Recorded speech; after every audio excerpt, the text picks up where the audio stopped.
Welcome to Masters of Luxury.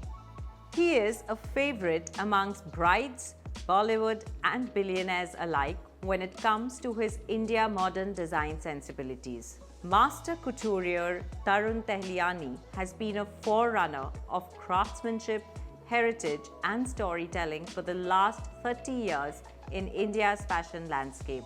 Each piece that he creates is an heirloom, and each piece that comes with its own uniqueness. When you wear TT, you know you're wearing art.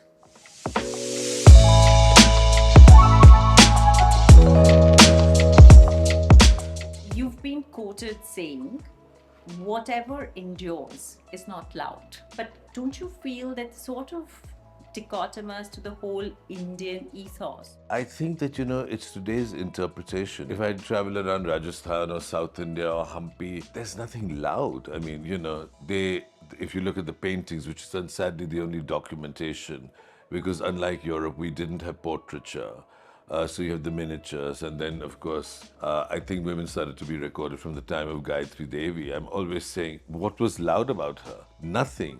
It's this modern avatar. I didn't even grow up in an India that was loud. It's some kind of post-90s, 2000, new money, mixed with Bollywood, mixed with stylists, redefining things. New money wants jewels this big. I mean, so that's what's made it loud. Nothing that I remember growing up, I'm 63 years old. Would you have seen a Bezos wedding 30 years back anywhere in the world, right? I guess it's the time. So I think loud is what we've made it, but the most beautiful things that are Indian are not loud and won't be loud. How would TT define luxury? Actually, number one has to be a very personal thing. For me to sit in this room and look at that banyan and play the piano or eat simple fresh food is truly luxurious. If you say, I'm going to take you to a Michelin star 4-star restaurant or here, I'd rather be here.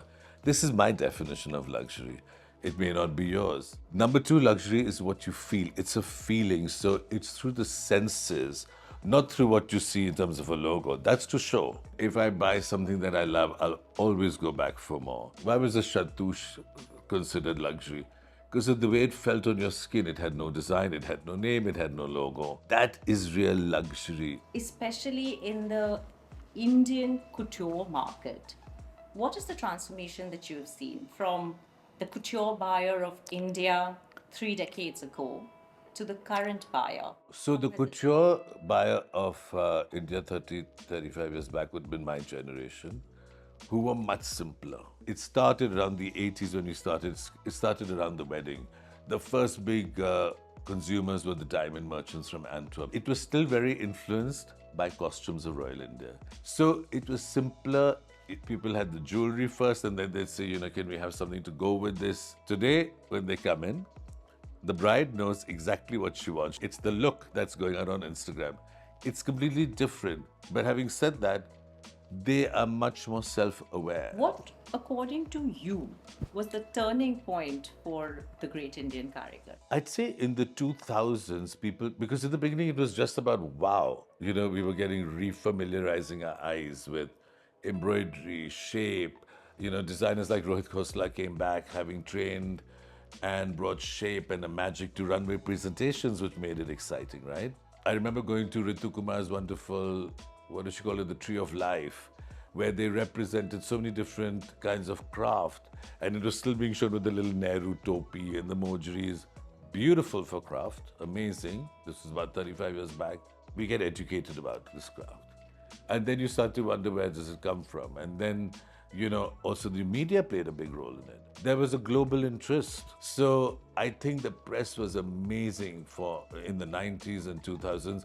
And the press still had a voice, and there wasn't so much noise. So people read less, but they remembered, and things were more considered. You showcased in Milan. I mean, of course, now there are designers showcasing in international runways, international couture weeks, whether it's Rahul, whether it's Gaurav. Yeah, it's great, wonderful. You did it in 2003. How do you think that has changed, and do you ever want to do that again? We were learning embroideries. We were basically doing things for Indian weddings where they only wore West Indian clothes. I always said, look, we don't know how to make a gown, so it's best we don't do it. When we were going to Milan, I knew I had to be an Indian designer, but every silhouette had to be Western, right? I mean, I couldn't go. So I started the show, I remember, with Meher Jaisian, a beautiful hand embroidered sari. She did a sole wrap, and then the digital printing had just come out. And we did the jewel t-shirts with the Indian jewels and thing with the big skirts and mini skirts. And I took all this beautiful tribal jewelry from Amrapali. So the girls had the anklets that the women wear in Kutch. So it forced, and I had a wonderful young designer, Rakesh Agarwal, work with me and other people. And we suddenly, because of technology, had a whole new language. We did chicken curry pantsuits, you know. We pushed ourselves to create a Western silhouette with this Indian, but in a controlled way that you could wear. So it pushed us into something, and then we basically took another route as well.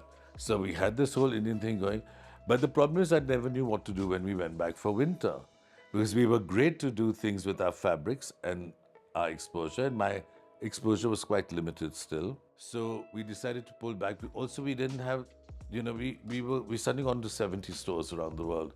We didn't have the wherewithal to produce it.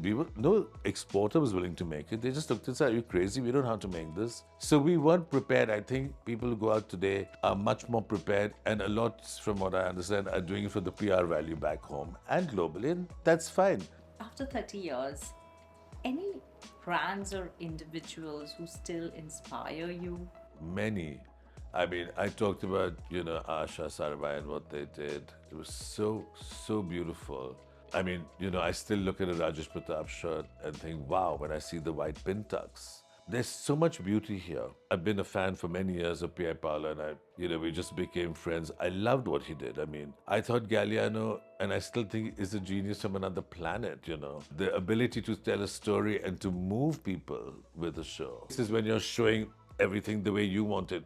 Then the world will pick it up and interpret it and make it their story, right? I mean, Lagerfeld, wow. So many. And any young designers or young brands that you feel touch a chord with you? There are many of my ex-assistants who, I'm in touch with and whose work I truly love. Some do more embroidery. Shweta Gupta does beautiful textiles and simple dresses. Asim Kapoor, who worked with me for 14 years, is doing lovely prints with kind of this Rabari vibe that I love that we did together. Now he's got his own interpretation. There are many, many. I mean, Amit Agarwal. They're different things because I've watched them and they've gone off and found their own voice. And one has nothing to do with the other, even though they came from the same studio, but that is their buddhi and their inclination to what they love. There are many. I mean, there are so many exciting Indian things happening now, I think creativity is blossoming, blooming, bursting. One last question, Tarun. If there was one thing that you could change about the Indian luxury fashion scape, what would it be?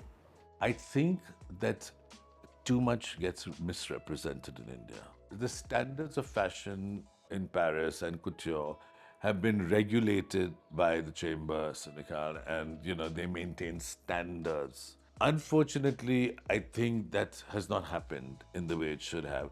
So it's a free for all, and everyone's posturing. I mean, some of the things I see on Instagram are hysterically genius, but it's sad actually for the industry as a whole. There is absolutely no protection against plagiarism here. We'll do a quick round of these are fun, just quick fire questions about your tastes and about your likes. Your favorite watch brand?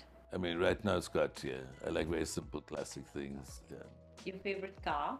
I love that Maybach. I don't have one, but every time I sit there, I'm like, wow. Your favorite travel destination? I think it would be Italy or the Far East. Your most expensive purchase till date? I mean, I'd say this house. Thank you so much. My pleasure.